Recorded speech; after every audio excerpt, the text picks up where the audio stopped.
The notification on my phone screen didn't say happy birthday. It was a calendar alert rent due. I sat on the edge of my bed in the gray light of 6 in the morning and wrote the check just like I did on the 20th of every month. $1,800 made payable to Prescott Real Estate Holdings. My hand didn't shake, and my penmanship was perfect because sloppy records are a liability, but the irony bit down hard enough to draw blood. I was turning 39 years old today, and my birthday gift to myself was writing a check to a company my father owned for an apartment my mother allowed me to live in, provided I stayed invisible. I set the check on the nightstand and picked up my phone again. No texts, no missed calls. My thumb hovered over the Instagram icon, a reflex I hated but couldn't stop. I tapped it. The algorithm knew exactly how to hurt me. The first image was a throwback photo Tiffany had posted 3 days ago. Missing summer vibes. It was from her 24th birthday party 3 months ago. I stared at the photo of my younger sister in a shimmering gold dress, laughing with her head thrown back, surrounded by 200 guests at the country club. My parents were in the background, beaming in a way I had only ever seen them look at her. I had been there, of course. I was the one holding her purse while she cut the cake. I was the one who coordinated the caterers when the champagne ran low. I was the shadow in the corner of the frame, cropped out at the elbow.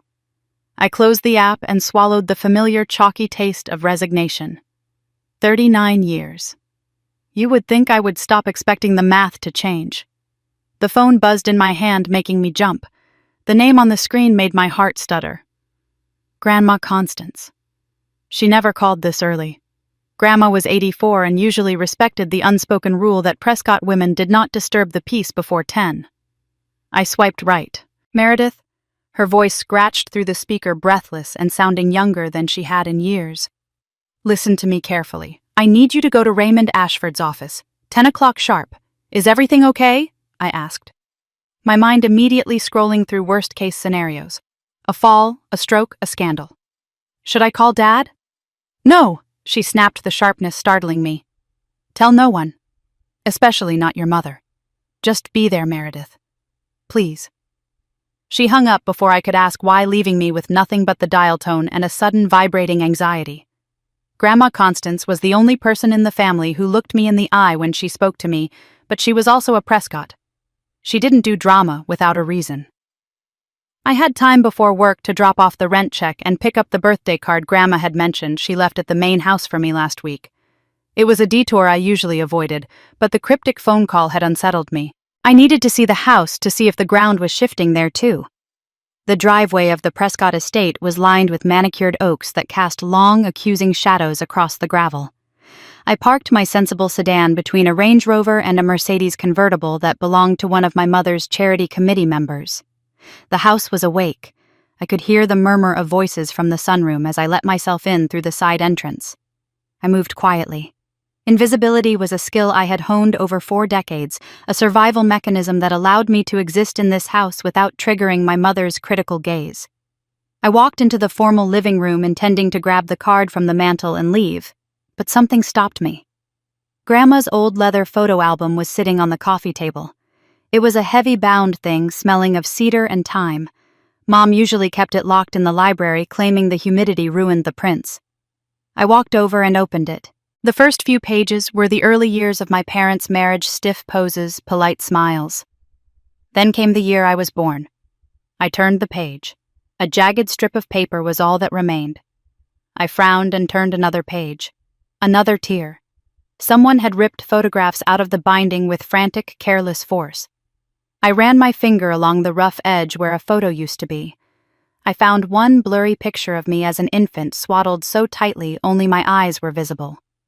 Then I turned to the section labeled Tiffany. It was pristine. Dozens of pages perfectly preserved. Tiffany taking her first steps. Tiffany in a pageant dress. Tiffany on a pony. The disparity wasn't new, but the violence of the torn pages was. It felt fresh. Diane. Where is Tiffany? She promised to help with the silent auction items. The voice drifted from the sunroom.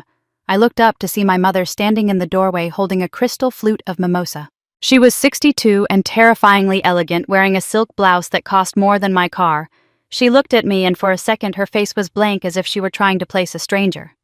Meredith, she said, her tone dropping 20 degrees. We weren't expecting you. I stood up, closing the album. I just came to pick up something Grandma left for me. My mother sighed, a short, sharp exhale through her nose. Well, make it quick. The committee is discussing the gala and we don't need distractions. She turned to leave, dismissing me as easily as she would a caterer who had walked into the wrong room. Mom, I said. She paused, looking back over her shoulder, her eyebrows raised in impatient arches. It's my birthday. The silence that stretched between us was loud enough to rattle the china in the cabinet. She blinked once. Oh. Right. She didn't smile. She didn't step forward to hug me. She just adjusted the cuff of her silk blouse. Family dinner tonight, Grandma insisted. Don't be late, Meredith. We're using the good silver. She walked away before I could answer. I stood there for a moment, listening to the chorus of laughter erupt from the sunroom, knowing not a single person in there knew I existed. I drove to work with the radio off. The silence felt safer than music. My office at the logistics firm was a sanctuary of order. Here I wasn't the invisible daughter. I was the supply chain manager. I was the person who knew where every container was between Shanghai and Los Angeles. I walked in at 9:15 and the difference was physical. My shoulders dropped 2 inches. Happy birthday. Mere Sarah from accounting waved a bagel at me. We put a cupcake on your desk. Chocolate, obviously. Thanks, Sarah, I said, and my voice sounded different here, stronger, deeper. I sat at my desk, surrounded by my color-coded filing system. I didn't just organize, I documented. I kept records of everything: emails, invoices, shipping, manifest discrepancies. It was a compulsion, maybe, but facts were the only things that didn't change their story later. I opened the bottom drawer to grab a fresh notepad for the meeting with Raymond, and my hand brushed against a small velvet box tucked in the back. It wasn't jewelry. It was my box of things I wasn't supposed to keep. I pulled it out. Inside lay a plastic hospital bracelet yellowed with age, the plastic cracked and brittle. I had found it in the trash when I was 7 years old. I remembered running to my mother, holding it up like a treasure. Look, Mommy, from when I was born. That's garbage, Meredith. She had said, her voice tight and strange. Throw it away. I hadn't thrown it away. I had fished it out of the bin and hidden it, a tiny piece of proof that I had started somewhere, even if I didn't know where I was going. I looked at the faded ink. It was too worn to read clearly without a magnifying glass, but I knew what it was. I slipped the bracelet into my purse. I didn't know why. It just felt like a day to keep my evidence close. I checked the time, 9:45. I grabbed my coat. Raymond Ashford's law office was on the 14th floor of a pre-war building downtown, the kind of place with heavy oak doors and carpets that swallowed the sound of footsteps. The receptionist nodded at me. They're waiting for you, Ms. Prescott. Grandma Constance was sitting in her wheelchair by the window, looking out at the city skyline. Raymond sat behind his massive desk, his silver hair perfectly combed, his hands folded over a thick file. Meredith, Constance said, turning her chair. Her eyes were bright, almost feverish. My brave girl. Sit down. I sat. The leather chair was cold. Why am I here? Grandma? Does Mom know your mother thinks I'm at my physical therapy appointment? Constance said, a mischievous glint in her eye that vanished as quickly as it appeared. We don't have much time. Raymond.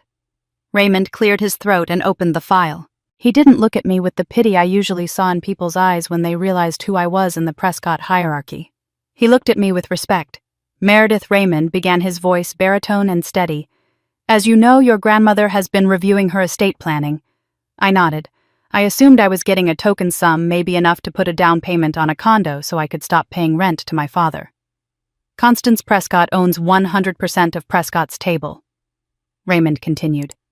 All 12 restaurant locations. The real estate portfolio, the licensing rights, the liquid assets. I know, I said. Effective immediately upon her passing, the entire estate, valued as of this morning at $87.4 million, is to be transferred to a single beneficiary. I waited for him to say, Tiffany. It was always Tiffany. You, Meredith Raymond said. The air left the room. I stared at him. I stared at Grandma. What? Everything, Constance said, softly. Every fork, every brick, every dime. It's all yours, but… Tiffany, Mom and Dad… I stammered, my brain refusing to process the data. They get nothing, Constance said, her voice hardening into steel. Not a cent. My hands started to shake. Mom will kill me. She will actually kill me. Grandma, you can't do this. They'll contest it. They'll say you're… senile. Constance let out a dry laugh. Let them try. Raymond has video evaluations of my mental state from 3 different psychiatrists recorded over the last month. The will is ironclad. Why, I asked, my voice barely a whisper. Why me? Because you're the only one who ever earned it, she said. But that's not the only reason. She leaned forward, her frail hand gripping the armrest of her chair. There is a condition, Meredith. I knew it. There was always a catch. I braced myself. Tonight at dinner, Constance said, her eyes locking onto mine with an intensity that terrified me. We are going to announce the will. And when your mother starts screaming and she will scream, I am going to tell you the second surprise. The second surprise. It's something your mother has hidden for 39 years, Constance whispered. Something that started in a hospital room the night you were born. I felt the weight of the plastic bracelet in my purse, heavy as a stone. What is it? I asked. Constance leaned back, and for the first time I saw deep, ancient sorrow in her face. You'll find out at dinner, she said. But you need to be ready, Meredith. Because once I say it, there is no going back. Tonight, the family you think you know ceases to exist. I arrived at the estate precisely at 6:45. The gravel crunched under my tires, sounding louder than usual in the heavy evening air. I parked in my usual spot, far enough from the entrance to not block anyone important, and checked my reflection in the rearview mirror. I looked the same as I had that morning, but I felt like I was wearing someone else's skin. The secret I was carrying from Raymond's office sat in my stomach like lead. Inside, the house smelled of rosemary and expensive candle wax. The dining room was already staged for a performance. My mother had ordered the staff to set the table with the Grandaunt's Limoges china, the delicate porcelain with the gold rim that we hadn't used since my father's 60th birthday. Crystal goblets shimmered under the chandelier light, waiting to be filled. It was a tableau of perfect family unity, brittle enough to shatter with a single wrong word. My father, Howard, was already there. He stood by the sideboard, pouring himself a glass of Cabernet. His hand trembled just slightly as the bottle neck clicked against the crystal rim. He didn't look up when I entered. Hi, Dad, I said. He flinched. Meredith. Good. You're on time. Your mother is… she's in a mood. Just try to keep your head down tonight. I wanted to laugh. Keeping my head down was my life's work, and look where it had gotten me. I watched him take a long swallow of wine, his eyes darting toward the hallway, as if checking for an ambush. He looked tired, the skin around his jaw slack and gray. Tiffany breezed in a moment later, thumbs flying across her phone screen. She didn't look up. Happy birthday, Mare, she said to the floor, walking past me to her seat at the center of the table. Diane made her entrance last. She swept into the room wearing a black dress that looked severe and architectural, her hair coiffed into a helmet of blonde perfection. She scanned the table, checking the alignment of the silverware before her gaze landed on me. Sit down, Meredith, she said. Don't hover. It makes the room feel small. We took our places. The silence was thick, punctuated only by the scrape of silver against porcelain. The staff served the roast in hushed efficiency and disappeared. My mother orchestrated the conversation like a conductor, asking Tiffany questions about her upcoming trip to Cabo and talking over my father whenever he tried to speak about the golf course. At the head of the table, Grandma Constance sat in her wheelchair. She hadn't touched her food. She was watching Diane with the predatory focus of a hawk circling a field mouse. Mother, you're not eating, Diane said, slicing her meat with surgical precision. Is something wrong with the roast? Constance set her fork down. The metal clinked against the china, a sharp, deliberate sound that stopped all other movement at the table. I am not hungry, Constance said, and we are not here to discuss the roast. Diane sighed, dropping her knife. Oh, please. If this is about the guest list for the gala, I already told you it is not about the gala. Constance cut in. Her voice was stronger now, projecting from her diaphragm the way she must have done 40 years ago when she ran the boardroom. "I have made some decisions regarding my estate." The air in the room changed instantly. It grew thin and sharp. My father reached for his wineglass again. Tiffany finally put her phone down. "I met with Raymond Ashford this morning," Constance continued. "I have executed a new will." Diane let out a short, dismissive laugh. "Mother, really, we have discussed this.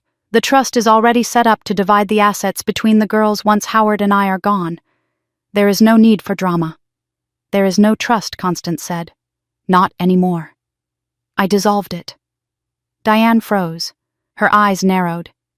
"You can't simply dissolve it. That requires—" "It required my signature, which I gave." Constance turned her head, slowly looking at each of us in turn before her gaze settled on me. "I have left everything to Meredith." The silence that followed was absolute. I could hear the hum of the refrigerator from the kitchen down the hall. Diane blinked. "Excuse me?" "Use your hearing, Diane. Prescott's table. The 12 locations, the licensing rights, the real estate portfolio, the liquid assets, everything. It all goes to Meredith, solely to Meredith." "That's $87 million. Diane whispered the number, slipping out before she could stop it. 87.4, actually, Constance corrected calmly. "It was a good year." Tiffany looked between them, her brow furrowed. "Wait, what about me?" "You have a trust fund from your grandfather," Constance said. "It is more than enough for anyone to live on comfortably. But the empire, the legacy that belongs to Meredith." "This is ridiculous," Diane hissed. She stood up, her chair screeching against the hardwood floor. "Mother, you are clearly not in your right mind. I will have this contested by morning. Undue influence. Diminished capacity. We will have you evaluated." "Try it," Constance said. "Raymond has documented everything, including my psychiatric evaluation from last week." "I am sound of mind, Diane. I am just finally sound of conscience." Diane turned to me. The mask of the composed matriarch fell away, revealing something ugly and terrified underneath. "You," she spat. "You did this. You manipulated her. You've been whispering in her ear, playing the victim." "I didn't do anything," I said, my voice steady despite the adrenaline flooding my veins. "Don't lie to me." Diane slammed her hand on the table, making the crystal jump. "You've always been jealous, jealous of Tiffany, jealous of this family. You've never fit in and you know it. You slink around in the shadows judging us taking our charity." "I never fit in because you made sure I didn't," I said. Diane's eyes widened. It was the first time in 39 years I had ever spoken back to her at this table.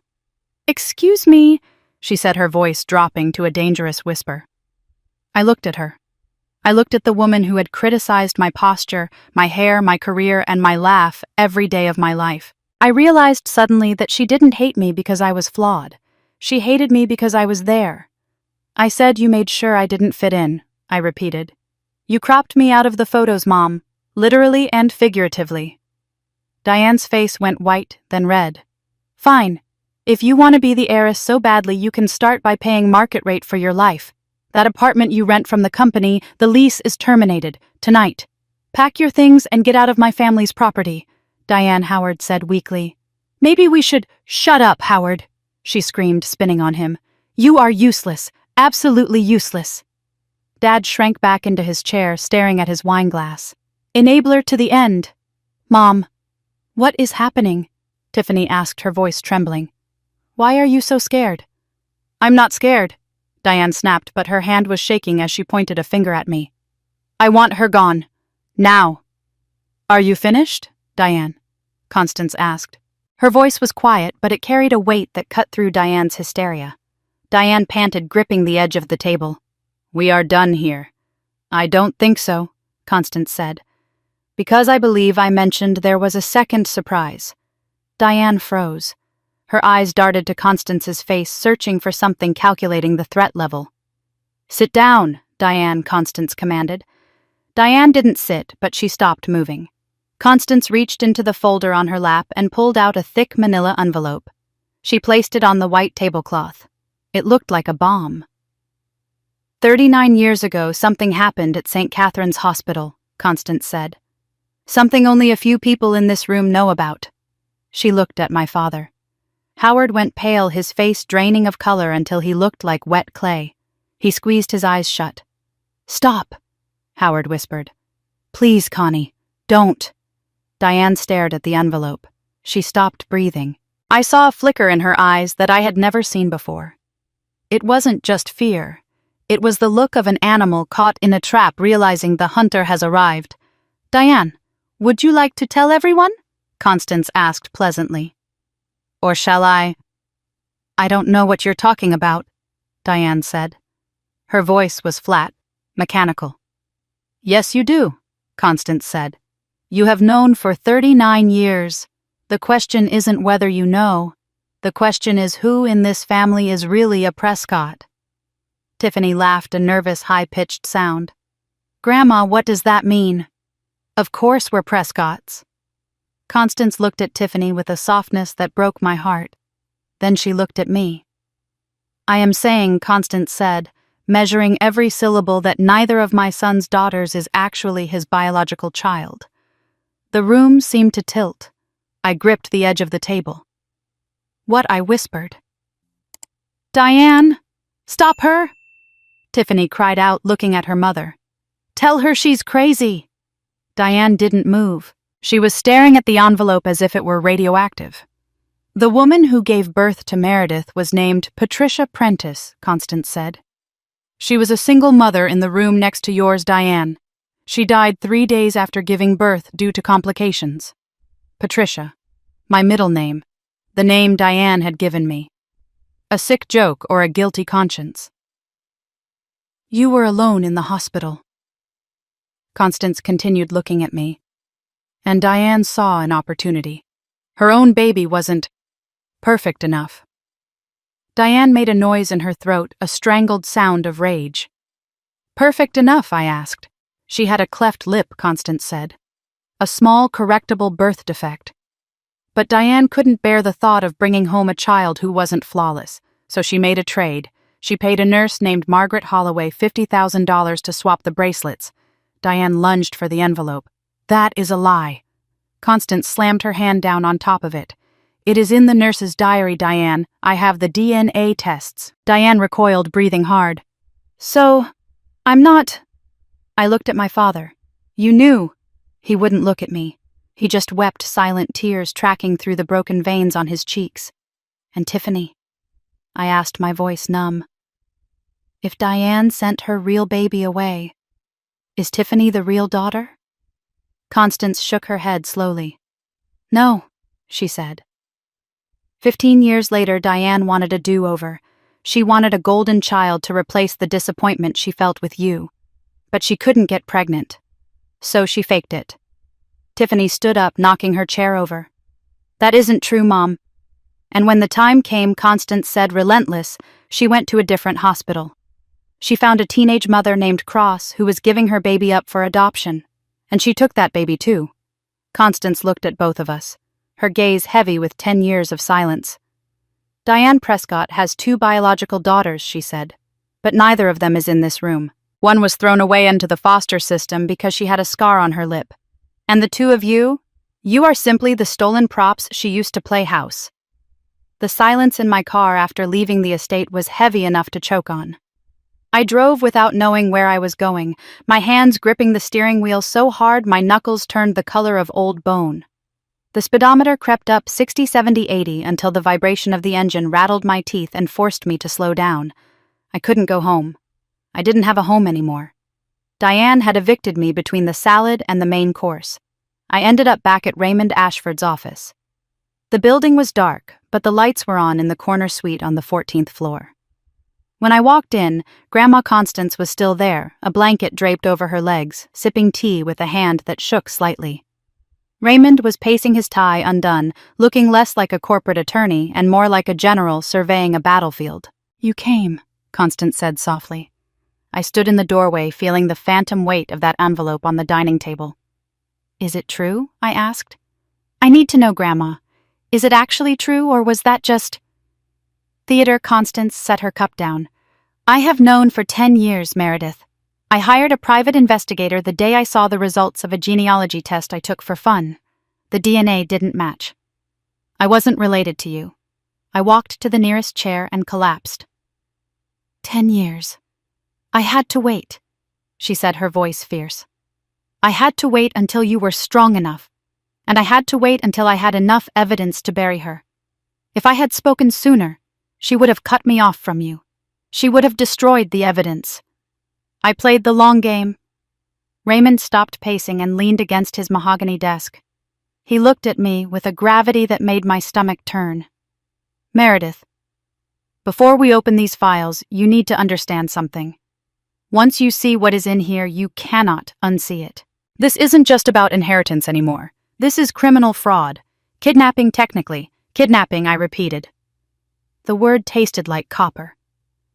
Are you sure you want to know? Constance asked. I thought about the 39 years of feeling like a puzzle piece jammed into the wrong spot. I thought about the way Diane looked at me like a stain on her carpet. I've spent my whole life not knowing, I said. Open the files. For the next week, I lived in a residence inn 2 blocks from Raymond's office and spent my days inside his conference room, which we had converted into a war room. My organizational skills, the ones Diane mocked as tedious, finally had a purpose. I built a timeline on the whiteboard. I color-coded the players. Raymond worked beside me, ordering takeout and answering my endless questions. One night around 2 a.m, while we were sorting through hospital billing records from the 80s, I caught him rubbing his eyes. Why are you doing this? I asked. You're a partner at the biggest firm in the city. You don't need this headache. Raymond looked at me, and his professional mask slipped. My father's business partner embezzled everything we had when I was 20. My parents didn't want to make a fuss. They wanted to keep the peace.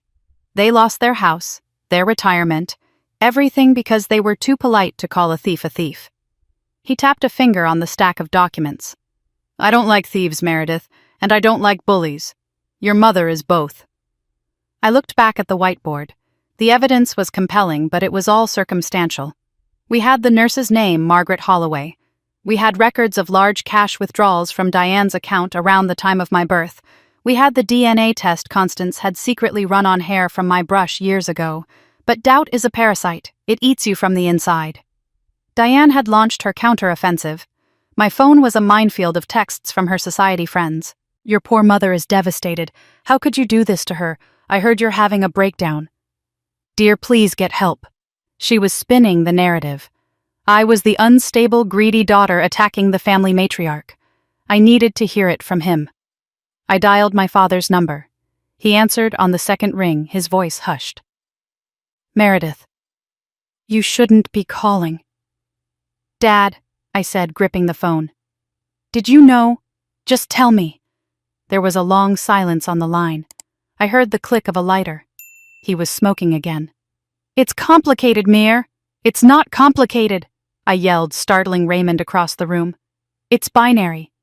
Did you know I wasn't yours? I found out later, he whispered.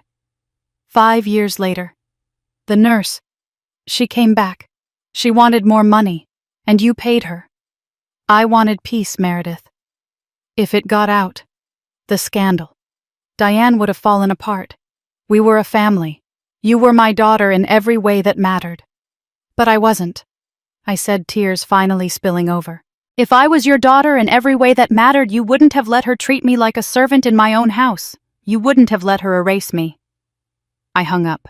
He hadn't denied it. He had known. For 34 years he had watched me try to win her love, knowing it was a rigged game.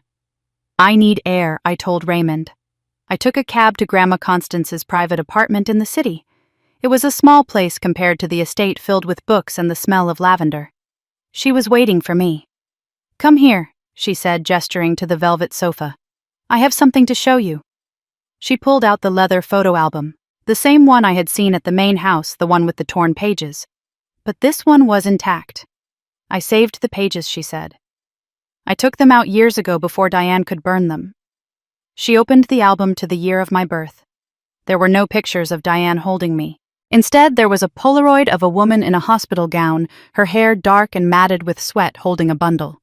She looked exhausted, pale, but her smile was radiant. Who is she? I asked, my voice trembling. Patricia Prentice, Constance said. Your mother. I traced the face of the stranger who looked so much like me. I had her chin.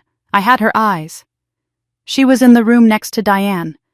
Constance explained. She was alone. No husband, no family. She died of an embolism 3 days after this picture was taken. You were an orphan, Meredith. A ward of the state waiting to happen. So Diane saved me. I asked, a desperate hope flaring up. Maybe it was an act of mercy. Constance closed the book. Number. Diane didn't take you because she wanted to save you. She took you because she had discarded her own. She discarded her own. The words hung in the air. Diane's baby, my biological grandchild, was born with a cleft lip, Constance said. It was mild.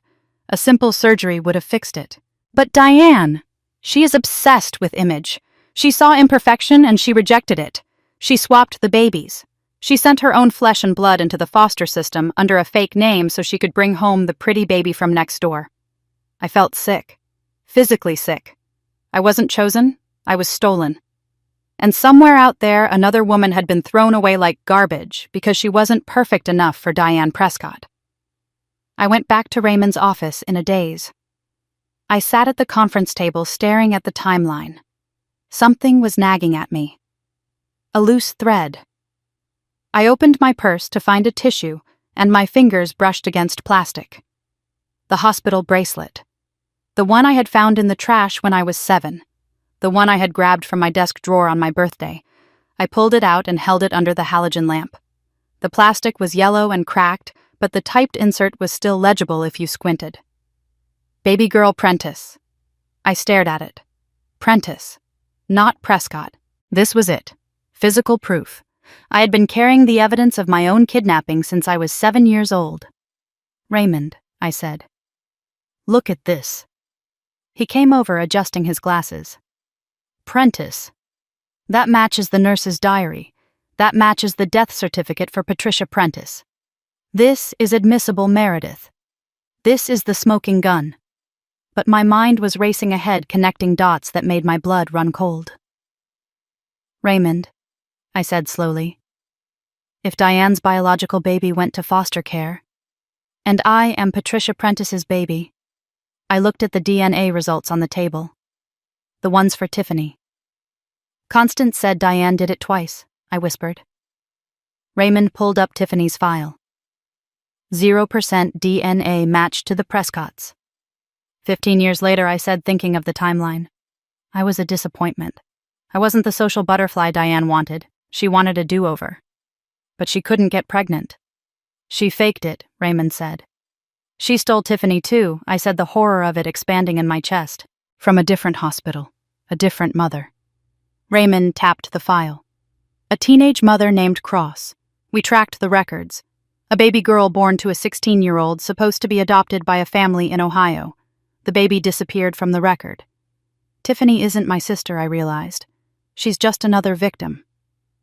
The realization hit me harder than the loss of the money. Tiffany, the golden child, the princess in the tower, she was just a prop. Diane had built a family out of theft and lies, curating children like she curated furniture. Where is Diane's real daughter? I asked. The one she threw away. Raymond hesitated. He looked at Constance's notes. Her name is Gemma, he said. Gemma Hayes. She kept the last name of the family she was placed with briefly. Gemma Hayes, I repeated. The name felt heavy. She lives in Columbus, Raymond said. She's a nurse. Constance has been keeping tabs on her, anonymously. Does she know? I asked. No, Raymond said. She thinks she was abandoned at birth. She has no idea she is the heir to the Prescott fortune. I stood up. I walked to the window and looked out at the city lights. I felt a strange, cold clarity settling over me. The fear was gone, replaced by a cold, hard anger. We need to find her, I said. Meredith, Raymond warned. If we bring her into this, it gets messy. It's already messy, I said, turning back to him. Diane stole my life. She stole Tiffany's life. And she threw Gemma's life in the trash. I don't want the money, Raymond. I don't care about the restaurants or the estate. I picked up the hospital bracelet and closed my fist around it. I want her to face us. All three of us. For the next 48 hours, Raymond Ashford's conference room became my entire world. I stopped thinking like a daughter and started thinking like a supply chain manager. I treated the wreckage of my life as a logistics problem. I turned the whiteboard into a master timeline color-coding every event with sticky notes. Blue for medical records, red for bank withdrawals, green for the undeniable gaps where the truth had been erased. "You are terrifyingly good at this," Raymond said, watching me cross-reference a hospital billing code with a canceled check from my father's 1985 ledger. I capped my marker. "I spent 20 years tracking shipping containers across 3 oceans, Raymond. Finding a paper trail in my own family is just a matter of knowing where the bodies are buried. We had the documents, but paper is silent. We needed a voice." Raymond had located Bethany Holloway, the daughter of the nurse named in Constance's notes. Margaret Holloway had died 15 years ago, but she had left something behind. Bethany agreed to meet us at a diner in Jersey City, a neutral ground far enough from the Prescott sphere of influence. The diner smelled of burnt coffee and maple syrup. Bethany was sitting in a corner booth shredding a paper napkin into tiny, nervous confetti. She was 63, wearing a sensible raincoat and clutching a handbag as if someone might snatch it. "Ms. Holloway?" I asked, sliding into the booth opposite her. She looked at me, and her eyes widened. "You look just like the photo in my mother's journal. Not the baby photo. The photo of the other woman. Patricia," I said. "My mother." Bethany nodded, her hands still shaking. "My mother never forgave herself, you know. She took that money because my dad was sick and we were drowning in medical bills. $50,000 was a fortune then. But it ate her alive." "Tell me what happened," I said gently. I didn't need her guilt. I needed her testimony. Bethany opened her bag and pulled out a photocopy of a handwritten journal page. She slid it across the Formica table. It was the night shift, Bethany said, her voice dropping to a whisper. 3 babies in the ward. The Prescott baby, Diane's real daughter, was born healthy, 10 fingers, 10 toes, but she had a cleft lip. I stared at her. A cleft lip. "It was mild," Bethany said, "completely correctable with surgery. The doctors told Mrs. Prescott it would leave a faint scar, maybe nothing at all by the time the child was 10. But your mother, she wouldn't hear it. She wouldn't hear it. She called it a defect," Bethany said. "She told my mother she couldn't bring home a broken child. She said the Prescotts didn't have imperfections. The cruelty of it took my breath away. Diane hadn't swapped babies because of a terminal illness or a genetic tragedy. She had thrown away her own flesh and blood because of a cosmetic flaw, because a tiny scar would have ruined her perfect family photos. So she chose me," I said, my voice hollow. "You were in the next bassinet," Bethany said. "Perfect. Symmetrical. Alone. Your mother had just passed. Mrs. Prescott saw an opportunity. She paid my mother to switch the bracelets and the charts. She sent her own baby into the system under a Jane Doe alias, and she took you home. And the 3rd baby," I asked, thinking of Tiffany. Bethany shook her head. "That was later. My mom wasn't involved in the 2nd time, but she heard rumors. Mrs. Prescott came back 15 years later looking for another upgrade."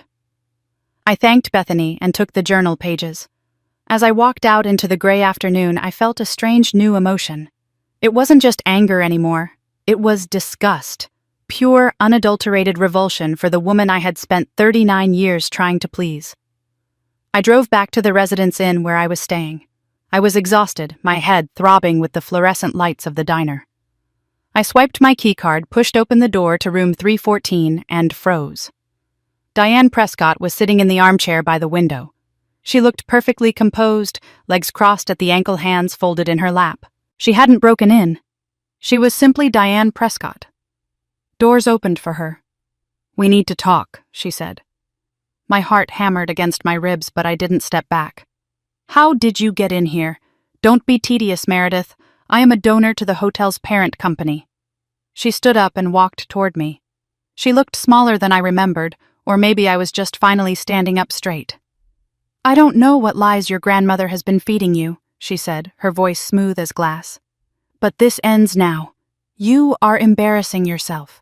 You are embarrassing the family." I closed the door behind me. "I know about St. Catherine's Diane. I know about both swaps. Her face didn't change, but her pupils contracted. A micro-expression of fear. You are delusional, she said. You are having a mental break. It happens to women your age who aren't settled. I walked past her to the mini fridge and grabbed a bottle of water. I wasn't going to offer her anything. I spoke to Bethany Holloway today, I said.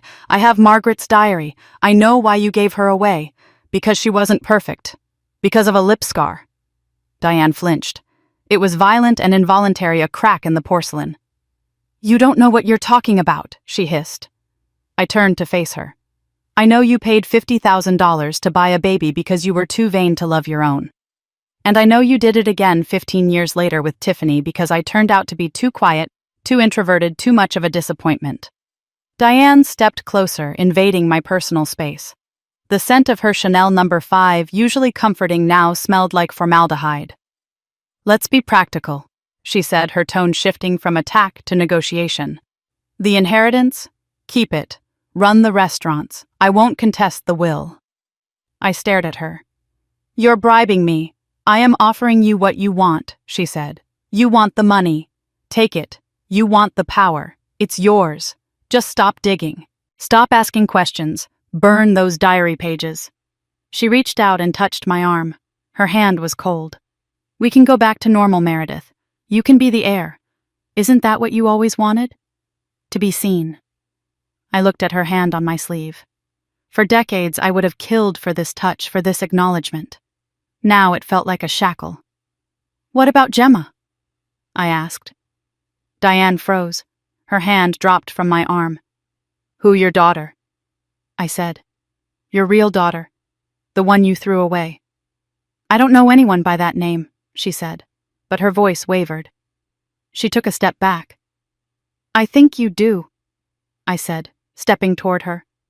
I think you have thought about her every day for 39 years.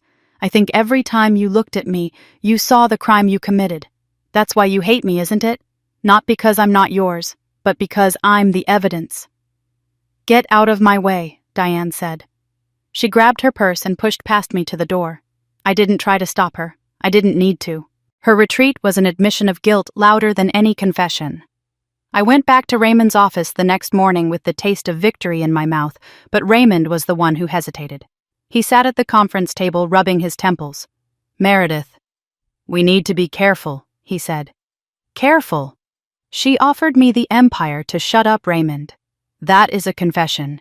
It is inadmissible hearsay, he corrected. In a court of law, she will deny it. She will say she was trying to calm a disturbed daughter, and her lawyers will spin a different story. What story? I asked. Raymond opened a file folder. The affair theory.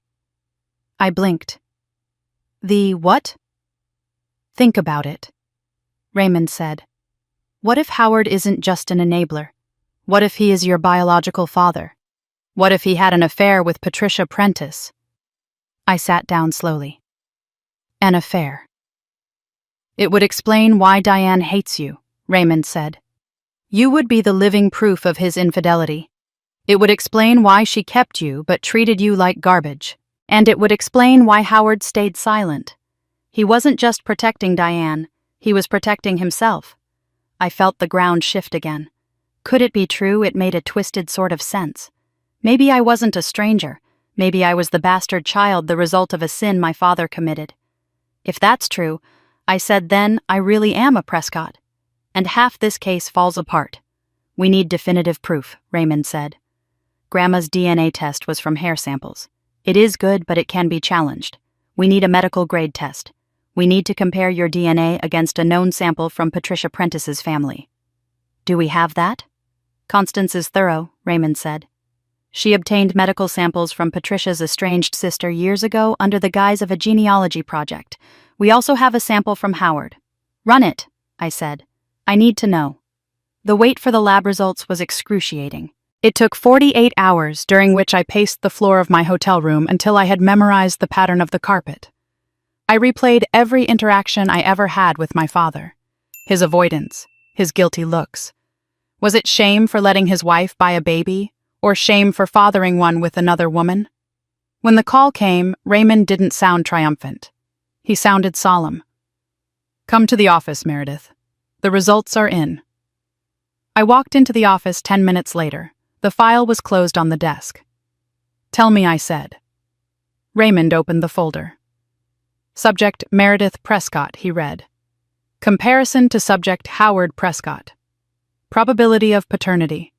0%. I let out a breath I didn't know I was holding. So, no affair. No affair, Raymond confirmed. You are not Howard's daughter. He turned the page. Comparison to subject Patricia Prentice. Probability of maternity. 99.9%. You are Patricia's daughter Meredith. You are 100% Prentice. There is not a drop of Prescott blood in your veins. It hurt. Even though I expected it, it hurt to have it confirmed in black and white ink. I was a stranger who had walked into a play and forgotten to leave the stage. So, Grandma, Constance, she really loves me just because she chose to. I asked, my voice catching. She loves you because you are... you, Raymond said gently. That is the point, Meredith. Blood is biology. Family is behavior. He picked up a second file. But there is one more result, he said. Gemma, I asked. Raymond nodded. We ran the sample Constance obtained from Gemma Hayes. Comparison to Constance Prescott. 25% match. Consistent with a grandmother and granddaughter relationship. She is theirs, I whispered. She is the real Prescott. She is Howard and Diane's biological child, Raymond said. The one born with the cleft lip. The one sent to foster care. He slid a piece of paper across the desk. It was a printout of an email. Constance reached out to her, Raymond said. Through a proxy, she told Gemma there might be answers about her birth family. Gemma wants to meet. To meet who, Constance? You, Raymond said. She wants to meet you. I looked at the paper. A name, a phone number, and a location in Columbus, Ohio. She's waiting, Raymond said. I picked up the paper. My hand wasn't shaking anymore. I had spent my life wondering why I didn't fit into the Prescott shape. Now I knew. I wasn't a broken piece. I was just part of a different puzzle. Book the flight, I told Raymond. I'm going to meet my sister. The flight to Columbus was a blur of cloud cover and turbulence, but my hands were steady. I rented a car at the airport, a compact sedan that smelled of industrial lemon cleaner, and drove to the address Raymond had given me. It wasn't a house. It was a coffee shop in a brick building called The Grind, tucked into a neighborhood of porch swings and peeling paint. I sat at a corner table with a cold brew I didn't drink, watching the door. Every time the bell chimed, my stomach twisted. I had spent 39 years thinking I was an only child, then 24 years thinking I was a big sister to a princess. Now I was waiting for a ghost. When she walked in, I knew her instantly. It wasn't because she looked like me. She didn't. She looked like Howard Prescott. She had his square jaw, his height, and the exact shade of hazel eyes that stared back at me from the portrait in my father's study. She was wearing scrubs, her hair pulled back in a messy bun, looking tired in the way that settles into your bones. I stood up. My legs felt heavy. Gemma. She stopped. She looked at me, scanning my face with a nurse's triage gaze, efficient, assessing, guarded. You're Meredith. I nodded. She walked over and sat down, placing a canvas tote bag on the floor. She didn't hug me. She didn't smile. She just looked at me. And that was when I saw it. A faint white line running from her lip to her nose. It was barely there. A whisper of a scar. A surgeon had stitched it with incredible skill, leaving behind a mark you would have to be looking for to see. But I was looking. I was staring at the reason Diane Prescott had abandoned her own flesh and blood. That tiny white line was the price of admission to the Prescott family, and Gemma hadn't made the cut. I'm sorry, I said. It was a stupid thing to say, but it was the only thing in my head. Gemma shrugged. She signaled a waiter and ordered a black coffee. Constance told me everything she said. Her voice was deeper than mine, rougher. She told me about the swap, about the money, about you. I don't know what to say, I admitted. I feel like I stole your life. Gemma laughed, a sharp, barking sound. You didn't steal anything. You survived it. From what Constance says, growing up in that house wasn't exactly a picnic. It wasn't, I said. I was the placeholder. The disappointment. And I was the reject, Gemma said. She took a sip of her coffee. I grew up in 3 different foster homes before I aged out. I put myself through nursing school working double shifts at a diner. I have 0 student debt and I own my condo. It's small, but it's mine. She leaned forward, her hazel eyes locking onto mine. I heard you're the heir now, she said. $87 million. It should be yours, I said. You're the blood relative. You're the Prescott. I don't want their money, Gemma said. I don't want anything from a woman who looked at a baby and saw a defect. She traced the rim of her cup. But I do want to see her face, she added softly. I want to stand in front of her and let her see exactly what she threw away. I want to know if she has a soul or if it's just empty space in there. We formed our alliance over cold coffee and stale muffins, 2 women who should have been strangers bound together by the same crime. When we left the cafe, I didn't feel alone anymore. I had an army of one. We flew back to the city the next morning. The war room at Raymond's office felt different now. It crackled with energy. We had the documents, we had the witness testimony, and now we had the living proof. Raymond laid the plan out on the table like a general. The Prescott Foundation Gala is in 2 weeks, he said. It is the highlight of the social season. The governor will be there, the press will be there. Diane will be in her element. It's perfect, I said. We hit her when she's on stage. We make it public. She can't spin it if everyone sees the evidence at once. Raymond nodded, but his eyes were serious. This is the nuclear option, Meredith. Once we do this, there is no going back. The fallout will destroy the family reputation permanently. The reputation is a lie, Gemma said from the corner. She was looking at a photo of Diane on the wall, her expression unreadable. Let it burn. Constance was on speakerphone from her physical therapy center. Her voice was weak, but clear. Be careful, my girls.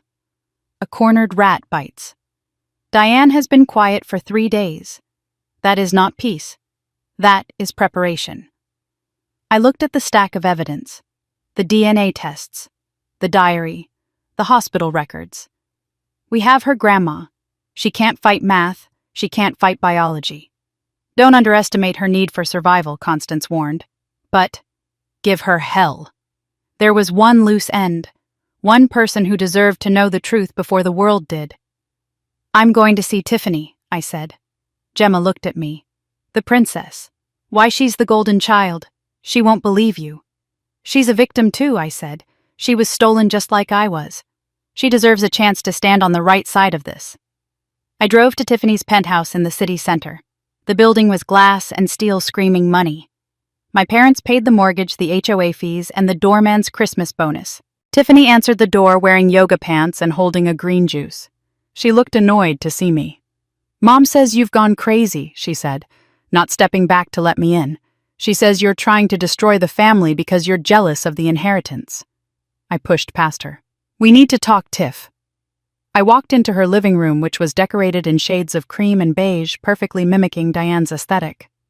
I sat on the white sofa and pulled the file from my bag. Mom is lying to you, I said. She has been lying to you since the day you were born. Tiffany rolled her eyes and remained standing arms crossed. Oh my God, Meredith. Save the drama for your therapist. I'm busy. You're not a Prescott, I said. That stopped her. She froze the green juice halfway to her mouth. Excuse me. I opened the file. I laid out the birth certificate we had tracked down. The hospital admission records for a 16-year-old girl named Sarah Cross. The timeline gaps. You were born in Ohio, I said. Your mother was a teenager. She gave you up for adoption, but you never made it to the agency. Diane found you. She arranged a private transfer that wasn't legal. She pretended she was pregnant, wore the pads, staged the baby shower, and then brought you home. Tiffany stared at the papers. Her face twisted. This is fake. You typed this up. I have the DNA results, I said, pointing to the chart. 0% match to Dad. 0% match to Mom. Stop it! Tiffany screamed. She threw the file onto the floor. Papers skidded across the hardwood. You are sick. You are actually sick. Mom loves me. She has always loved me. She loves you because she chose you. I yelled back, standing up. She picked you out like a handbag, Tiffany, because I wasn't good enough. Because her real daughter wasn't good enough. You are the replacement for the replacement. Tiffany's chest was heaving. Her eyes were wet, wild with panic. Get out! Get out of my house! I'm trying to save you, I said. When this comes out, and it will come out, you need to know who you are. I know who I am. I'm Tiffany Prescott, and I am calling Mom right now to tell her you are harassing me. She grabbed her phone and started dialing her fingers, shaking so hard she dropped it once before picking it up. Ask her about Gemma, I shouted as I walked to the door. Ask her about the daughter she threw away because of a scar. I slammed the door behind me, my heart racing. I had tried. I had planted the seed. But as I rode the elevator down, I felt a creeping dread. I hadn't saved Tiffany. I had just pulled the pin on a grenade and handed it to her. I went back to my hotel room. The adrenaline was fading, leaving me jittery and cold. I poured a glass of water and sat by the window watching the city lights flicker on. I waited for Tiffany to call back to ask questions to apologize. The phone didn't ring. The silence stretched for an hour, then 2. Then my phone buzzed. It wasn't Tiffany. It was Raymond. Meredith, he said. His voice was tight. We have a problem. What happened? Did Tiffany call Diane? She did, Raymond said. And Diane didn't waste a second. She just filed an emergency restraining order against you. She claims you forced your way into Tiffany's home and threatened her with violence. She's lying, I said, standing up. I just showed her the papers. There's more, Raymond said. She filed a petition an hour ago to have Constance declared incompetent. She's claiming you are manipulating an elderly woman with dementia to alter her estate planning. She's asking for an emergency conservatorship. She can't do that. Grandma is sane. She can freeze everything while the court decides, Raymond said, and she's controlling the narrative. Turn on the news. Channel 4. I grabbed the remote and clicked the TV on. There was Diane. She was standing on the steps of the Prescott estate, dabbling at her eyes with a handkerchief. A cluster of microphones was thrust in her face. It is a tragedy, Diane was saying, her voice trembling perfectly. My eldest daughter has struggled with mental health issues for years. We tried to protect her privacy, but after she threatened her sister today, we have no choice but to seek help. We just want her to be safe. The chyron at the bottom of the screen read, Heiress Drama, Prescott daughter accused of assault. My mouth fell open. She had flipped it. She had taken the truth and inverted it until I was the villain and she was the grieving mother. My phone buzzed again. An unknown number. I stared at it. The dread in my stomach turned into ice. Hello, I answered. Miss Prescott. The voice was male authoritative. This is Detective Morrison with the Cleveland Police Department. We have received a complaint regarding a domestic disturbance at the residence of Tiffany Prescott. We also have allegations of elder abuse regarding Constance Prescott. I gripped the phone. That's not true. None of that is true. I need you to come down to the station, Miss Prescott, the detective said. We just want to ask you a few questions. I looked at the TV screen. Diane was still talking, looking brave and heartbroken. I looked at the file on the bed. The truth, the evidence, the reality. It didn't matter. In the court of public opinion, the truth hadn't even put its shoes on yet, and Diane's lie had already run a marathon. I'm coming, I whispered. I hung up. The victory I had felt in the war room, the certainty that justice was inevitable, dissolved like sugar in hot water. I wasn't the hunter anymore. I was the prey. The interrogation room at the 2nd District smelled of floor wax and stale anxiety. I sat in a metal chair that was bolted to the floor, my hands clasped so tightly on the table that my knuckles were white ridges. Raymond sat beside me, his briefcase open, his posture rigid. Across the table, Detective Morrison flipped through a file that was already terrifyingly thick. He looked tired, a man who had seen enough family disputes to know they were usually messier than street crime.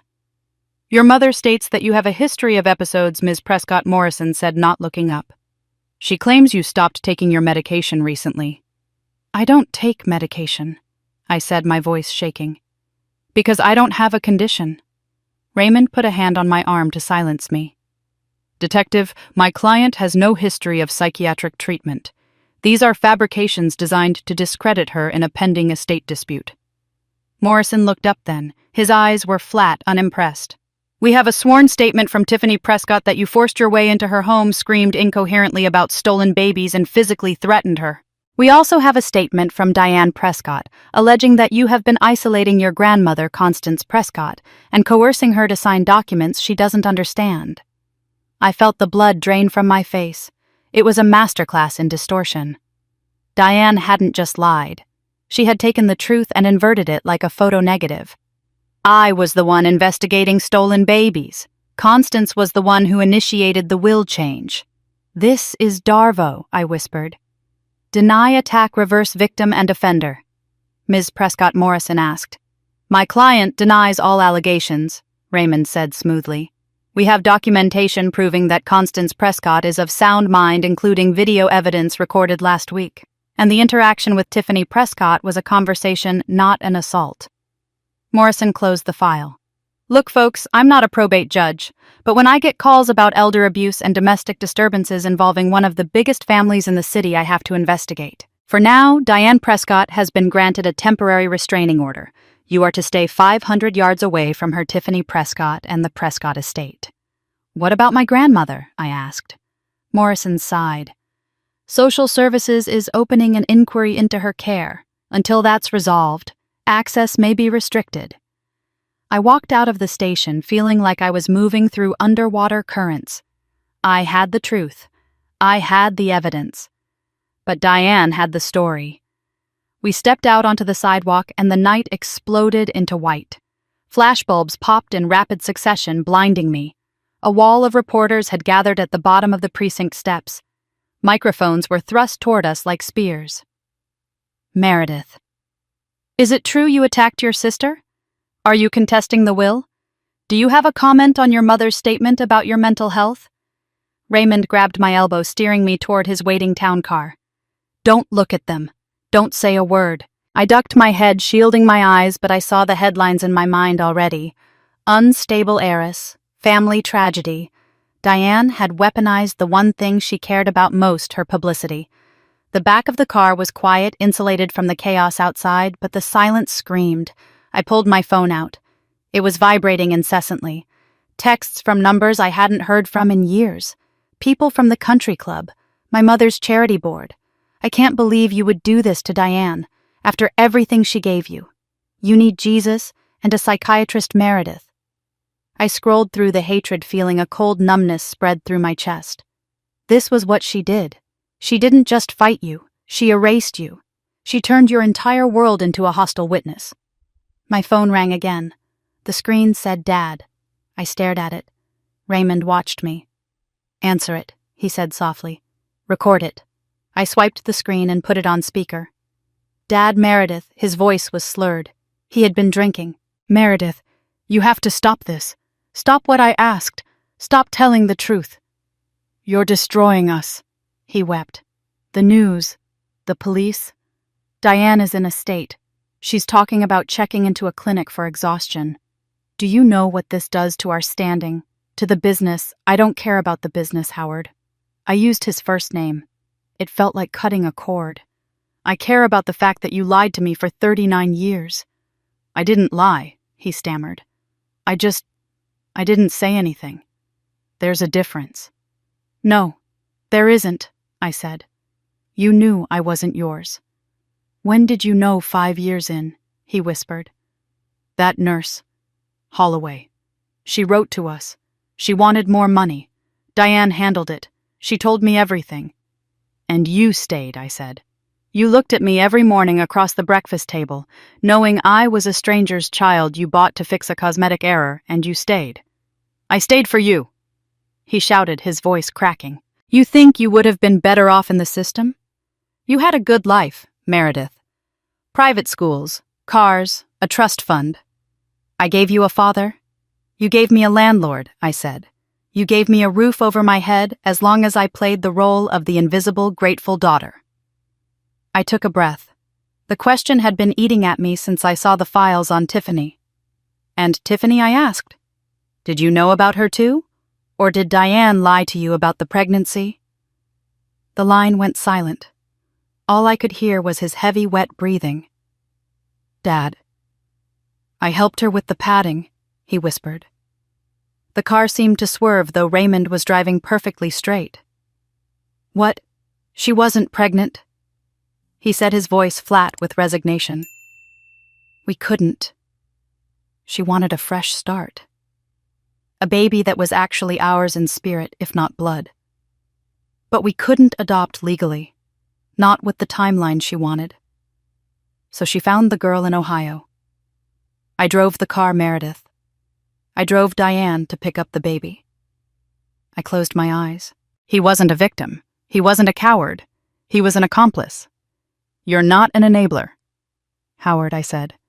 You're a co-conspirator. I hung up. I blocked the number. I felt lighter in a terrifying way, like an astronaut whose tether had just snapped. Raymond's phone rang. He answered it on the car's Bluetooth system. Ashford. There was a frantic voice on the other end. A nurse. Mr. Ashford, it's regarding Constance Prescott. You're listed as her medical proxy. What happened? Raymond asked, his hands tightening on the wheel. She collapsed 20 minutes ago, the nurse said. It looks like a stroke. The ambulance is taking her to St. Jude's. It's bad, sir. Drive, I said. The hospital waiting room was a purgatory of beige vinyl and fluorescent humming. I paced the length of the room, counting the tiles, 412 steps from the vending machine to the window. Diane had done this. The stress of the petition, the police inquiry at the care facility, it had been too much for an 84-year-old heart. Raymond came out of the ICU doors, his face grim. She's alive, he said. But it was a massive hemorrhagic stroke. She's paralyzed on the right side. Her speech is compromised. Can I see her briefly? She's asking for you. I walked into the room. The machines were loud, beeping, whooshing, clicking. Constance looked tiny in the bed, a bundle of bones and pale skin hooked up to tubes. Her face was slack on one side, pulling her mouth into a permanent frown. Grandma, I whispered. Her left eye opened. It found me. It was still sharp, still blue, still her. Her hand, the good one, twitched on the sheet. I took it. It was cold. Dith. The syllables were a struggle, forcing their way through a broken connection. I'm here, I said, tears dripping onto her knuckles. I'm so sorry. I shouldn't have started this. She squeezed my hand, weakly but with intent. No. Up. Don't stop, I asked. La, she rasped.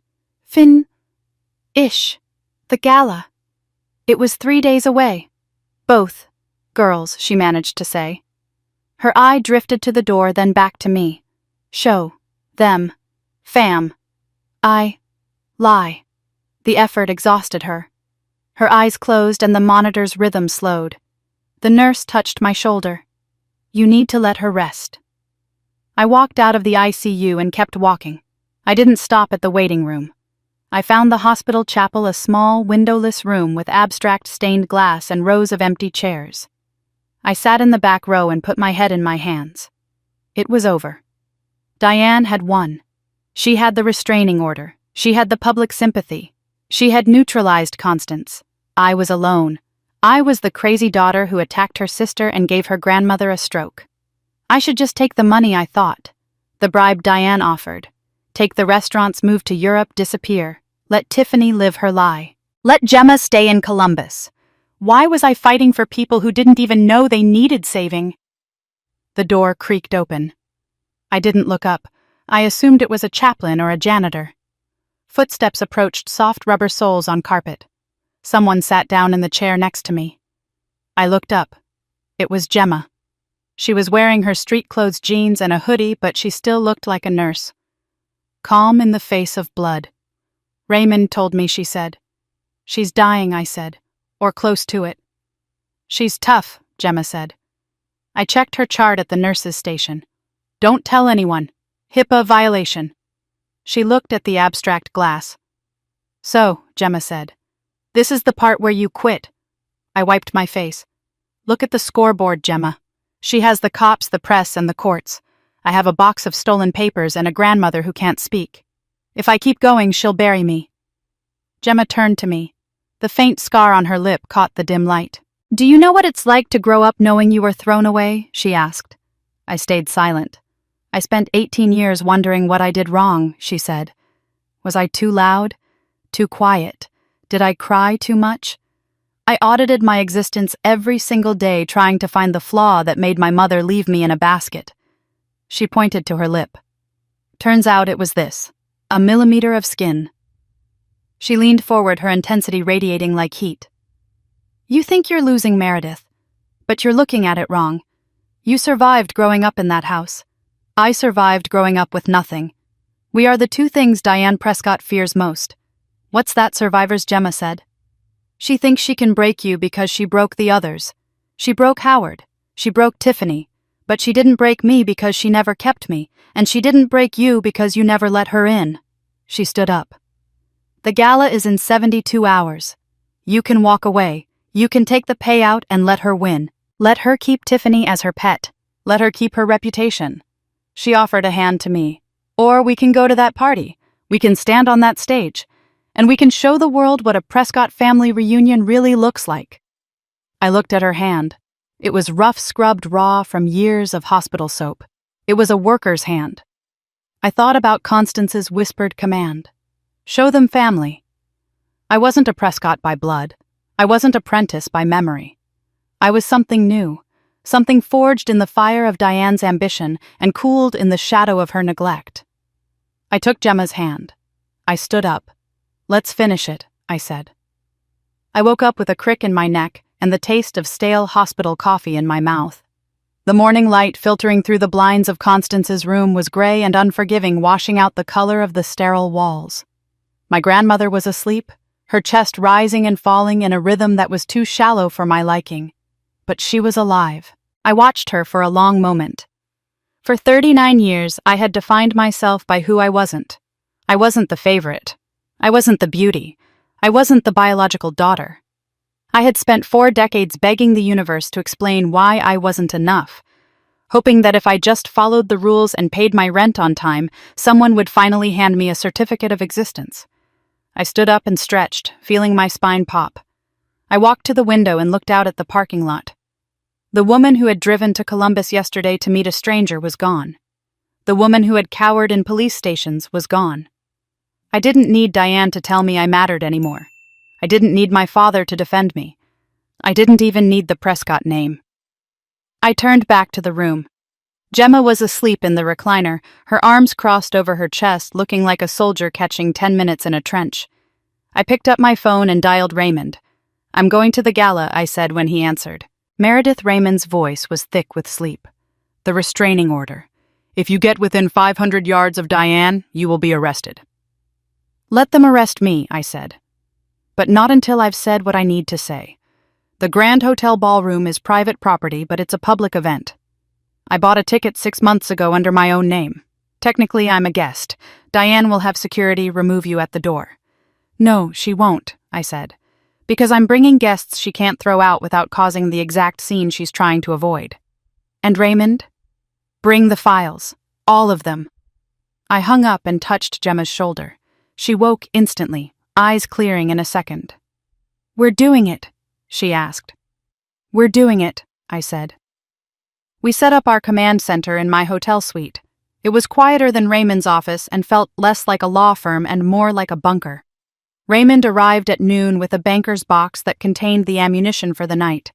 He laid everything out on the duvet. "Here is the package," he said, handing me a slim leather portfolio. "Inside are certified copies of the DNA results from 3 independent labs, the affidavit from Bethany Holloway, photocopies of the hospital logs, and the deed to the trust property Diane sold to fund the first payoff." He paused, reaching into his briefcase to pull out a small black device. It looked like a fountain pen. "This is for you," he said. "A pen." "It's a high-fidelity recorder," Raymond said. "It captures audio from 30 feet away, even in a noisy room. In Ohio, only one party needs to consent to a recording. That party is you." I took the pen. It felt cool and heavy. "Why do I need this?" "We have the documents. Documents are dry." "Meredith, Juries get bored with paper. But a voice. A confession. That is visceral. Diane is going to panic. When she panics, she talks. If she admits to anything, the swap, the bribery, the fraud, I want it on tape. I clipped the pen to the neckline of my blouse. It was invisible. Gemma came out of the bathroom. She had showered and changed into a simple black dress we had bought at the mall an hour ago. It was understated, almost severe, but it made her look formidable. She stood in front of the full-length mirror, touching her face. "I've never worn anything this expensive," she said. "It costs less than one of Diane's scarves," I said. She turned to me. "What if she doesn't recognize me? It's been 39 years. I was 3 days old when she last saw me." "She'll recognize you," I said. "You have Howard's eyes, and you have the one thing she's spent 4 decades trying to forget." I pointed to the mirror, to the faint white line on her lip. "That isn't a scar, Gemma," I said. "It's a signature." A knock at the door made us all jump. Raymond moved to cover the documents, but I checked the peephole. It was a courier. I opened the door. He held a long garment bag with the Prescott Foundation logo on the zipper. "Delivery from St. Jude's Hospital," the courier said. "From a Mrs. Constance Prescott." I took the bag and hung it on the closet door. I unzipped it slowly. Inside was a gown of midnight blue silk vintage Valentino. It was the dress Constance had worn to her husband's inauguration as chairman of the board 30 years ago. It was armor. Pinned to the fabric was a note in shaky left-handed script: "Wear it well, make me proud." I ran my hand over the silk. I wasn't going as the invisible daughter tonight. I was going as the matriarch in waiting. My phone buzzed on the nightstand. I expected it to be a reporter or maybe a flying monkey from Diane's charity circle. I looked at the screen. Tiffany. I stared at the name. My thumb hovered over the decline button. She had filed a police report against me. She had called me crazy. "Answer it," Gemma said from the bed. I slid the icon to green and put it on speaker. "Hello, Tiffany." "Meredith." Her voice sounded small, tinny, stripped of its usual vocal fry. "I'm here," I said. "I went into Mom's office," Tiffany whispered. "After you left. I wanted to prove you wrong. I wanted to find my baby book and shove it in your face." I waited. The silence on the line was heavy with the sound of someone's world ending. "I found a box," she said. "It was taped under the bottom drawer of her desk. It had a hospital bracelet in it." "The one from the trash?" I asked. "No," Tiffany said. "A different one. It says Baby Girl Cross. And there was a receipt, Meredith. A receipt from a law firm in Columbus for facilitation services. Dated 3 days before my birthday." She let out a sob, a raw, ugly sound that had nothing to do with socialite tantrums. "You were right," she choked out. "God, you were right. I'm nobody.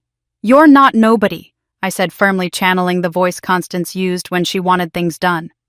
"You are Tiffany Cross. You were born to a 16-year-old girl who wanted you to have a better life. Diane stole that choice from her, and she stole your history from you. But you are still you." "Who am I?" she asked. "I'm a fraud." "You're a victim," I said. "Just like me. Just like the sister you haven't met yet." There was a pause. "Sister. Her name is Gemma," I said. "She's sitting right here. She's the one Diane gave away to make room for us." I heard Tiffany take a shaky breath. "What happens tomorrow? Are you going to destroy her?" "I'm going to tell the truth," I said. "Whatever happens after that is just gravity." There was a long silence. I thought she might have hung up. "I want to come," Tiffany said. "No," I said immediately. "It's too dangerous. She'll turn on you." "She lied to me for 24 years, Tiffany said. And for the first time I heard a flash of steel in her voice. "She made me think I was special. She made me think I was the chosen one. But I was just inventory. I want to be there, Meredith. I want to stand next to you." I looked at Gemma. She gave a small, sharp nod. "Meet us in the lobby of the Grand Hotel at 6:45, I said. "Wear something black. We're going to look like a funeral procession." The sun went down, turning the sky the color of a bruise. I stood in front of the mirror in the midnight blue gown. It fit perfectly, as if Constance had known 40 years ago that her granddaughter would one day need to wear it into battle. I pulled my hair back severe and clean, no hiding tonight. I picked up the leather portfolio. I checked the pen recorder clipped to my bodice. I checked my phone. It was time. I dialed Constance's room at the hospital.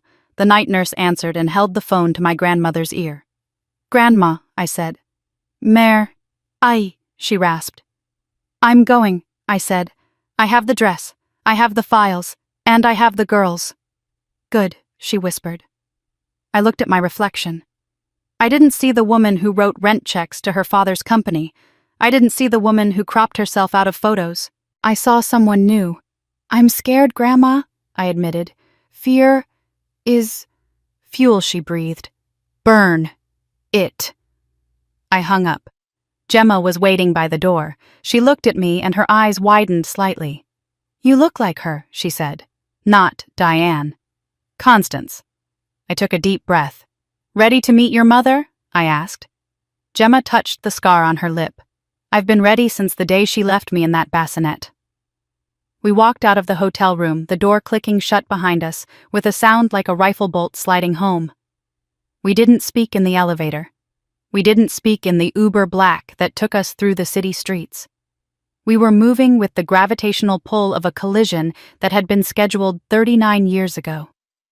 As the Grand Hotel loomed ahead, lit up like a palace, I felt a strange sense of calm settle over me. I wasn't looking for validation anymore. I wasn't looking for an apology.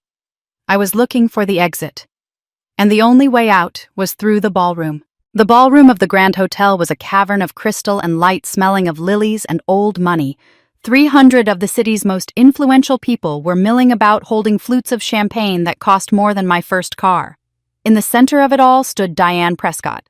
She was wearing gold tonight, a shimmering column of sequins that caught the light with every breath. She threw her head back, laughing at something the governor said, her hand resting possessively on his arm. She looked invincible. She looked like a queen on her coronation day. I stood at the top of the marble staircase, my hand resting on the velvet rope. The midnight blue Valentino gown felt heavy against my skin, a second skin of silk and history. I wasn't just wearing a dress, I was wearing Constance's legacy. I took a breath. The air tasted cold and sharp. "Let's go," I whispered. I walked down the stairs. Gemma was on my left, dressed in black, her face set in stone. Tiffany was on my right, pale and shaking, but moving with a grim determination I had never seen in her before. Heads turned. It started as a ripple near the entrance and spread like a wave across the room. The music, a string quartet playing Vivaldi, didn't stop, but the conversation died. They knew about the restraining order. They knew about the police report. They expected a scene, a breakdown, a spectacle of the unstable daughter crashing the party. Instead, they got a phalanx. Diane turned. Her smile froze in place, looking like a crack in a windshield.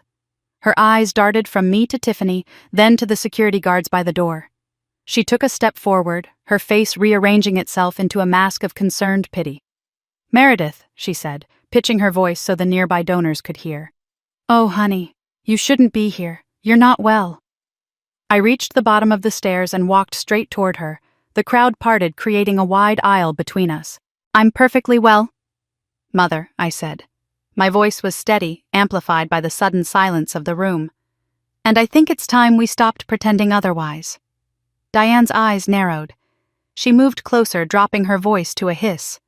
"You are violating a court order. I will have you arrested in front of the governor." "Is that what you want?" I smiled. It wasn't a nice smile. It was the smile of someone who had already checked the exits. "Go ahead," I said. "Call them. But while we wait, I have some guests I'd like to introduce." I stepped aside. Gemma moved forward. She didn't say anything. She just stood there 5 feet from the woman who had birthed her. The ballroom lights were unforgiving. They caught the angles of her face, the square jaw, the high cheekbones, and they caught the scar. Diane stared. For a second, there was nothing but confusion. Then recognition hit her like a physical blow. Her hand flew to her throat. Her face drained of color, leaving her rouge standing out like bruises. She knew. She knew the eyes. She knew the chin, and she knew the mark she had tried to erase. Who is that?" Diane whispered. The microphone on the podium picked it up, carrying her fear to every corner of the room. "My name is Gemma Hayes," Gemma said. Her voice was rough, unpolished, and real. 39 years ago, I was born at St. Catherine's Hospital." Diane took a step back, bumping into a waiter. No, this is a trick." My mother looked at me and saw a cleft lip. Gemma continued, pointing to her face. A tiny imperfection, completely fixable. But to her, I wasn't good enough. I wouldn't look right in the family photos. So she threw me away. A gasp went through the room. "She sent me to foster care under a fake name," Gemma said. "And she bought a replacement." Gemma pointed at me. "Her." Diane looked around wildly. Her composure was fracturing, pieces of it falling away like dry plaster. "This is insane! These women are mentally disturbed. They have concocted a sick fantasy to hurt me." She looked at Tiffany. "Tiffany, darling, tell them your sister is off her medication." Tiffany stepped forward. She was trembling, but she didn't look away. "She's not my sister," Mom Tiffany said. "And I'm not your daughter." Diane froze. "Tiffany, I went to your office," Tiffany said, her voice breaking. "I found the receipt, the one from the lawyers in Ohio. You bought me, too." The room erupted. Whispers turned into shouts. Phones were out, recording every second. Diane looked trapped. She looked at Howard, who was standing by the bar staring into his drink. "Howard? Do something?" she shrieked. Howard looked up. He looked at me, then at Gemma, then at Tiffany. He looked at the wreckage of the lie he had helped maintain for 3 decades. He set his drink down and turned his back. "You are all lying," Diane screamed, turning on the crowd. "I am the victim here. I gave them everything." Raymond stepped out from the shadows. He opened the leather portfolio. "I have DNA results from 3 independent laboratories," he announced, his baritone cutting through the noise. "I have sworn testimony from the daughter of the nurse you bribed, and I have the hospital logs." He held up the documents. "It is all here, Mrs. Prescott. The fraud, the bribery, the abandonment." Diane looked at the papers. She looked at the faces of her friends, her donors, her admirers. She saw judgment. She saw the end of her reign, and she snapped. "Fine," she yelled, throwing her hands up. "Fine. You want the truth?" She pointed a shaking finger at me. "Your mother was dead. You were a ward of the state. You would have rotted in an orphanage if I hadn't taken you in. I gave you a life, Meredith. I gave you a name. I gave you a future." "And me?" Gemma asked quietly. "What did you give me?" Diane turned to her. Her eyes were wild, manic. "You were broken," she hissed. "Do you have any idea what people would have said? A Prescott with a defect? I did what had to be done. I protected the family name." The silence in the room was absolute. It was the silence of a grave. "And Tiffany?" I asked. "I saved her." Diane cried, tears streaming down her face. Angry self, righteous tears. "She was going to be white trash. I raised her as a princess." She looked around the room, panting, waiting for applause. Waiting for everyone to see her martyrdom. "I did it for them. I did it for all of them. I sacrificed everything to make this family perfect." I looked down at the pen clipped to my dress. The tiny red light wasn't visible, but I knew it was recording. Every word, every admission, every twist of her narcissism. I unclipped the pen and held it up. "Thank you, Diane," I said. "That's all we needed." I handed the pen to Raymond. Diane stared at the device. Then she looked at me. The realization dawned, slowly creeping over her face like a shadow. She realized she hadn't just lost the argument. She had just confessed to multiple felonies in a room full of witnesses and a recording device. Her knees gave out. She didn't faint gracefully. She crumpled, sinking to the floor in a pile of gold sequins. She covered her face with her hands and began to sob, ugly, guttural sounds of a woman who had lost the only thing she ever loved, her reflection. The police arrived 10 minutes later. They didn't put her in handcuffs, she was too prominent for that indignity, not yet, but they escorted her out. She walked between two officers, head down the crowd, parting for her like the Red Sea, but this time there was no admiration in their eyes, only pity and disgust. Howard left separately. He didn't look at us. He simply walked out the side door, got into his car, and drove away. I watched him go, feeling a strange lightness. He was gone. The enabler had finally enabled himself right out of the picture. The ballroom began to empty. The music had stopped long ago. The governor had vanished. The donors were scrambling to distance themselves. I stood in the center of the empty dance floor with Gemma and Tiffany. Tiffany was crying quietly. "I'm sorry," she said, wiping her eyes. "I'm so sorry I called you crazy. I'm sorry I didn't believe you." I put an arm around her shoulders. "It's okay. You were surviving. We all were." Tiffany looked at Gemma. She hesitated, then held out a hand.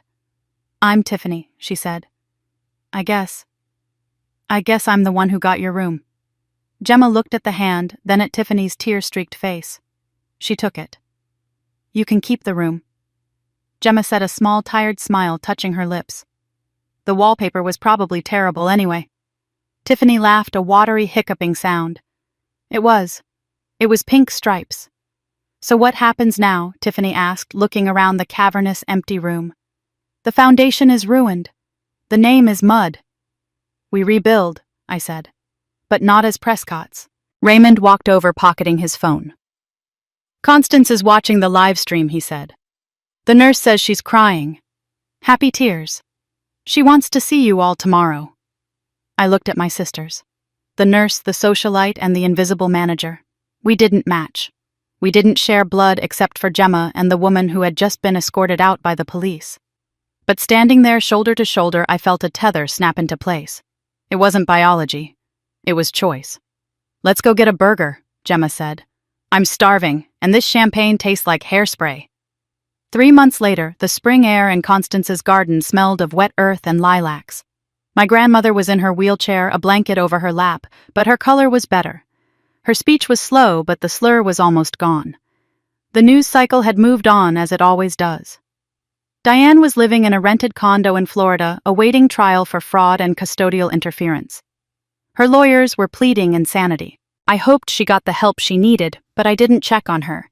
That part of my life was a closed book. Howard had filed for divorce and moved to a golf community in Arizona. He sent birthday cards. We didn't answer them. I sat at the patio table slicing a cake. It was a simple sheet cake from the grocery store topped with 40 candles. Gemma sat across from me laughing as the wind tried to blow the candles out. Tiffany was next to her wearing scrubs. She had enrolled in nursing school. She said she was done with being a prop. She wanted to be useful. Make a wish. Constance said, her voice raspy but warm. "Both of you." I looked at Gemma. It was our birthday.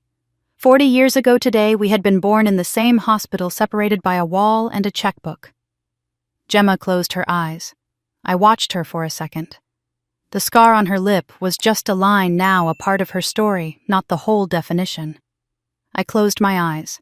I thought about wishing for the years back. I thought about wishing for a mother who had loved me or a father who had protected me. But those were old wishes. Wishes for a person who didn't exist anymore. I listened to the wind in the trees. I heard Tiffany giggling as she blocked the wind with her hand. I heard Constance humming. I didn't need to wish for a family. I was sitting at the table with them. I blew out the candles. "Happy birthday," Gemma said, opening her eyes. "Happy birthday," I said. I cut the first slice and put it on a plate for Constance. Then I cut one for Gemma and one for Tiffany. I sat back holding my own plate and took a bite. It was sweet, simple, and real. I had spent 39 years trying to be seen. I had fought and screamed and bled to be acknowledged. But as I looked around the table at the women who had chosen to stay, I realized the truth. I didn't need them to see me. I saw myself. And for the first time in 40 years, I liked what I saw. Looking back on the wreckage of the Prescott legacy, I realized that I spent decades trying to buy affection with obedience, paying rent for a space I should have owned by birthright. I learned the hard way that you cannot earn love from people who are committed to misunderstanding you, and that silence doesn't save families, it only allows the rot to spread. True family isn't determined by whose DNA you carry or whose name is on the birth certificate. It is defined by safety, by consistency, and by the people who refuse to let you walk through the fire alone. I found more sisterhood in a coffee shop with a stranger than I ever found in the mansion where I was raised, proving that biology is nothing compared to the bond of being chosen. To you listening right now, I want to ask, how much of your own light have you dimmed just to fit into someone else's shadow? How many times have you apologized for taking up space in a room where you belong? We often tell ourselves that keeping the peace is a virtue, but peace built on lies is just a prison with invisible bars. If you are waiting for permission to stop fighting for people who never fought for you, this is it. You don't have to wait for a scandal or a court order to claim your own worth. You are allowed to walk away from toxic loyalty. You are allowed to choose the people who choose you back. I want to hear from you. Have you ever had to redefine what family means to find your own peace? Share your story in the comments, because the moment we speak our truth is the moment we stop being invisible.